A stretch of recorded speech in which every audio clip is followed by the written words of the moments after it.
নমস্কার বন্ধুরা, পাঁচমিশালি রান্নাঘরে আপনাদের সকলকে স্বাগত। আজকে বানিয়ে দেখাবো চানা পনিরের রেসিপি। খেতে দারুণ লাগে, লুচি, পরোটা, রুটি সবার সাথে এই রেসিপিটা খেতে ভালো লাগবে। আজকের এই রেসিপিটা দেখে ভালো লাগলে অবশ্যই লাইক শেয়ার করবেন আর কমেন্ট করে জানাতে ভুলবেন না আপনাদের কেমন লাগলো। আর অবশ্যই এই চ্যানেলটাকে সাবস্ক্রাইব করে পাশে থাকবেন। পাশে থাকা বেল আইকনটি ক্লিক করে নেবেন নতুন নতুন রান্নার আপডেট সবার আগে পাওয়ার জন্য। এখন আমি বানিয়ে দেখাচ্ছি চানা পনিরের রেসিপি। বানিয়ে দেখাবো চানা পনির। তার জন্য এখানে নিয়ে নিয়েছি পনির, 200 গ্রাম পনির টুকরো টুকরো করে নিয়েছি এভাবে। 150 গ্রাম কাবলি ছোলা 6 থেকে 8 ঘন্টা এরকমভাবে ভিজিয়ে রেখেছি। একটা পেঁয়াজ কুচি করে নিয়েছি, একটা পেঁয়াজের পেস্ট নিয়েছি, টমেটো পিউরি নিয়েছি একটা, আর এখানে নিয়েছি 1 টেবিল চামচ আদা রসুনের পেস্ট। এখানে একটা ভাজা মশলা আছে, ধনে, জিরে, দারচিনি, এলাচ একসাথে ভেজে গুঁড়ো করে নিয়েছি 1 চামচ। চিনি নিয়েছি 1 চামচ, নুন স্বাদ মতো ব্যবহার করব। একটা আলু টুকরো করে কেটে নিয়েছি ছোট ছোট করে। সরষের তেল নিয়ে নিয়েছি 4 টেবিল চামচ। আর নিয়েছি কাশ্মীরি লঙ্কার গুঁড়ো, ঝাল লঙ্কার গুঁড়ো, হলুদ গুঁড়ো, ধনে গুঁড়ো আর জিরে গুঁড়ো 1 টিস্পুন করে। এখন প্রথমে কাবলি ছোলাটা সিদ্ধ করে নিতে হবে। কুকারের মধ্যে দিয়ে দিচ্ছি জল, এর মধ্যে একটু সামান্য পরিমাণ নুন মিশিয়ে নিতে হবে। এখন ছোলাগুলো দিয়ে দিচ্ছি সেদ্ধ করার জন্য।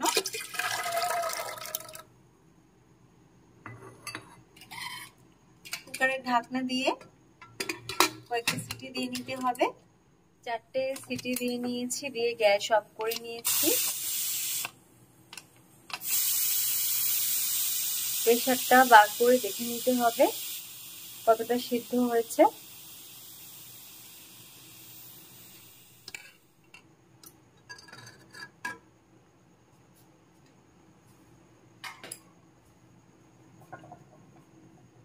এখন দেখে নিচ্ছি কাবলি ছোলাগুলো কিরকম সিদ্ধ হয়েছে।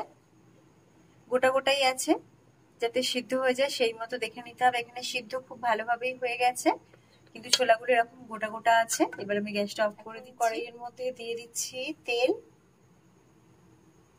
পুরো তেলটাই দিয়ে দিলাম। এখন একটু তেলটা গরম করে নিতে হবে।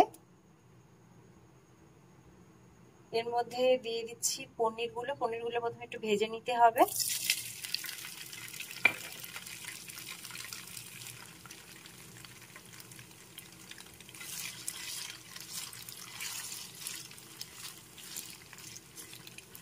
পনিরটা ভেজে নিয়েছি, পনিরের টুকরোগুলো ভেজে তুলে নিতে হবে।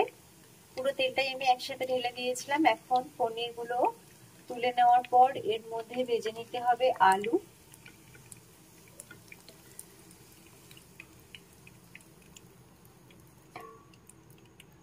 দিয়ে দিচ্ছি আলুর টুকরোগুলো, ভেজে নিতে হবে। এখন আলুটা ভেজে নিয়েছি, তুলে নিচ্ছি।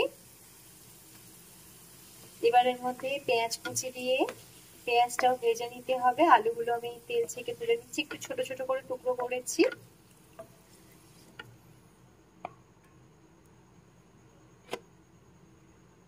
পেঁয়াজটা ভেজে নিতে হবে।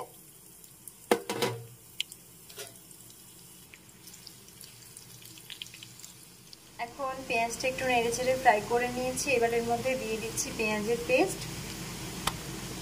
পেঁয়াজটা একটু ভাজা ভাজা হয়ে এলে তারপর দিয়েছি। এবার দিয়ে দিচ্ছি আদা রসুনের পেস্ট, আর সাথে দিয়ে দিচ্ছি টমেটো পিউরি।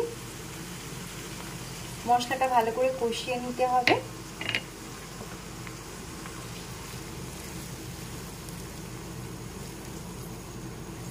মশলাটা কিছুক্ষণ কষিয়ে নিয়েছি।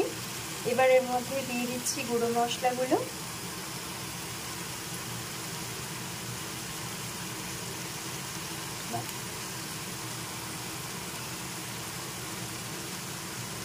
এখন আরো একটু কষিয়ে নিতে হবে।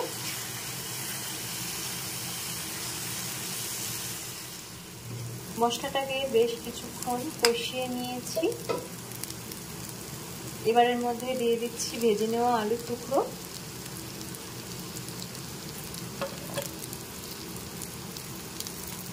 আর কাবলি ছোলাটা দিয়ে দিচ্ছি।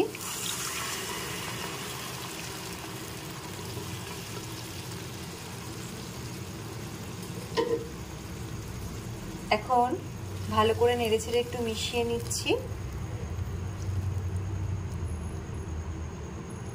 দিয়ে দিচ্ছি নুন স্বাদ মতো, আর দিয়ে দিচ্ছি চিনি। এখন কিছুক্ষণ ফুটিয়ে নিতে হবে। একটু সামান্য জল মিশিয়ে নিচ্ছি।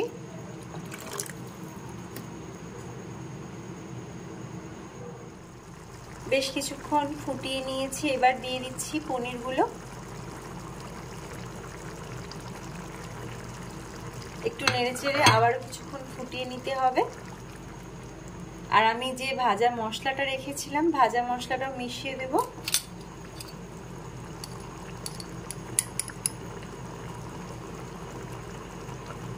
এখন ওপর থেকে ভাজা মশলা দিয়ে ছড়িয়ে নিয়েছি।